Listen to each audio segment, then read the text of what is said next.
Political parties in Indonesia are way too oversaturated. You got parties representing the left, the right, and even the middle. Indonesia tries to be inclusive for all. But one party takes that inclusivity over the top and allows anyone to join. Partainya partai apa, Pak? Partai It does not promote any sort of political ideology or philosophy.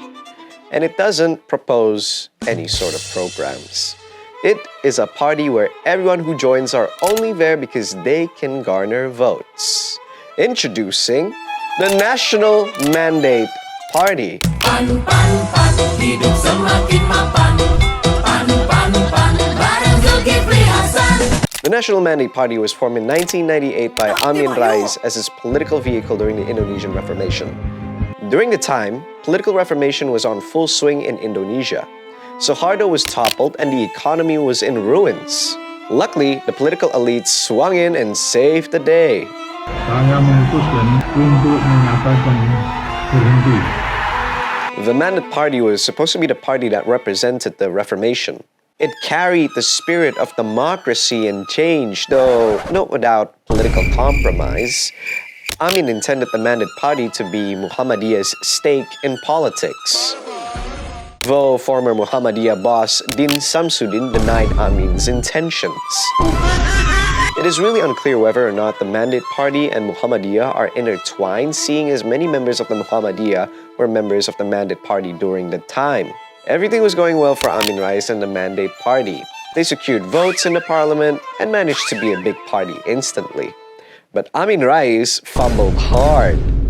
Instead of owing up to his responsibility in the Reformation and ruining this country, Amin Rais didn't run for president because he was a major who didn't want to lose the steam that he has been building since the 90s.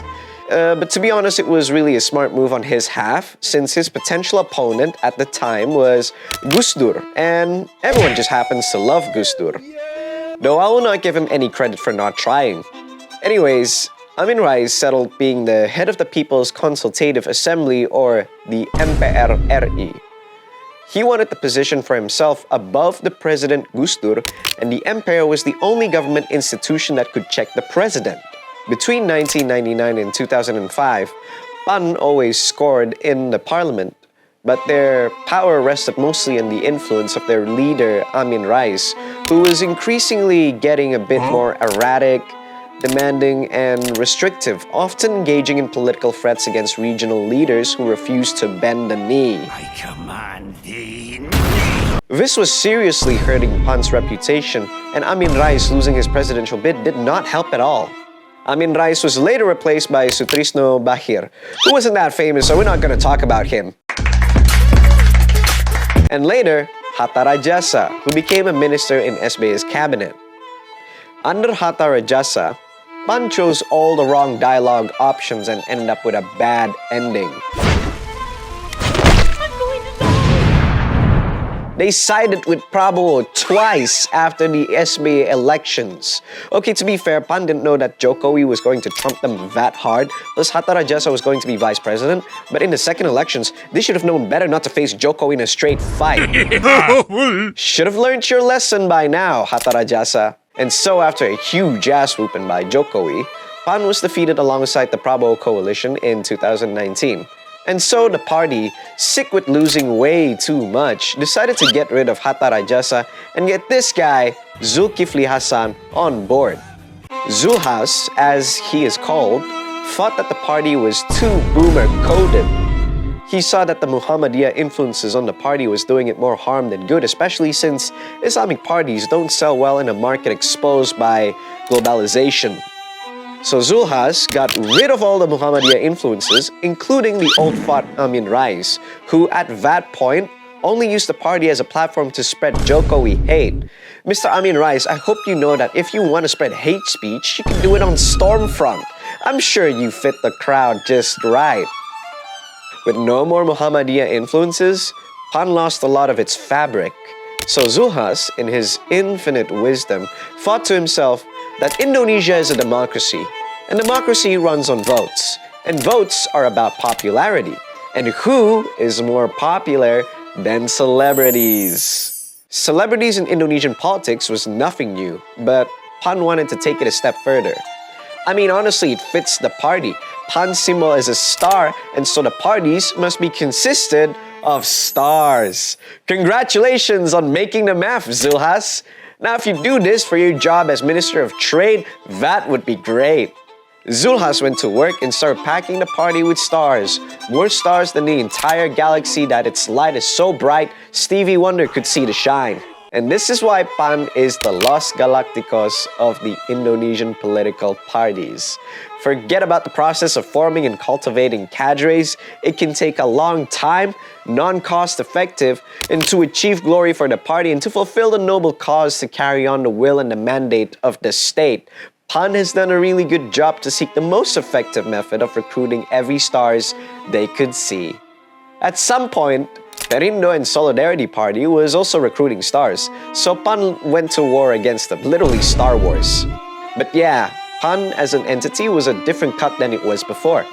PAN at its core is an Islamic democratic and religious nationalist party with Amin Rais as the face of the party. PAN believes in the cultivation of democracy through religious values as how Muhammadiyah promotes Islamic modernism. And it still is an Islamic democratic party as the party changes their platform as a brain-dead populist party. They're only concerned with getting votes from Islamic housewives. And what better face to slap on the stage than Verel Brahmasta's face to rev up those frustrated housewives? Changing Amin Rais with Verel Brahmasta is cherry on the topping. Zulhas understands that the people of Indonesia, at least the one he's concerned about, don't care at all for ideological ponderings. Thinking up about who or how production should be handled by matters less than just getting food to the table. It's all about the Riz. That's why they use pretty faces like Verel Bramasta, Richie Ismail, Nisha Ahmad, Eko Patrio, Putri Anjani, and also making up that catchy jingle. Pan, pan, pan, semakin terdepan. PAN understands that brain rot sells, so no need for more ideas and more suggestions on how to improve our society. Their entire campaign is built on zero substance and all style, like the Expendables movies. Makes me wonder why there are rumors circulating that Samara Amini is about to join the party.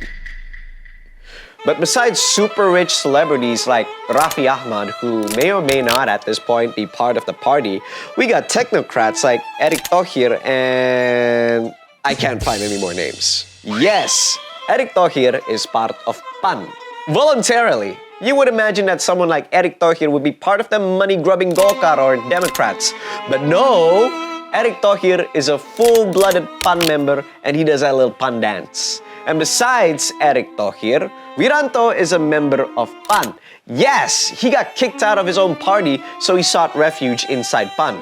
This is as shocking to me as learning that Seth Rajan actually wrote an episode for The Boys.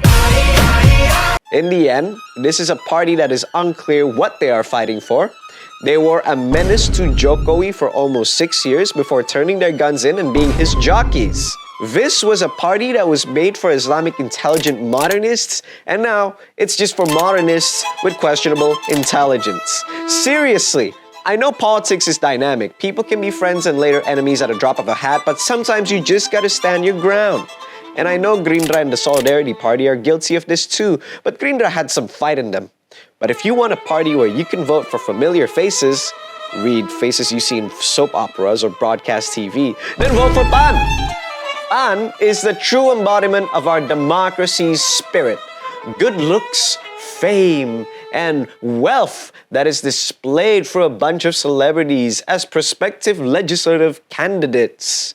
Vote for PAN if you want to give your celebrities what they deserve, which is a political office with massive sway on our law and policies that they barely have any sort of thorough experience or intelligence in. Because truly none of that matters when democracy is all about running a popularity contest.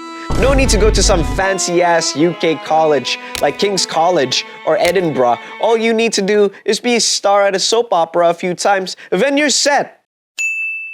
My question is, if PAN recruits based on popularity, then when are we going to start recruiting content creators? It's only a matter of time before they get into politics.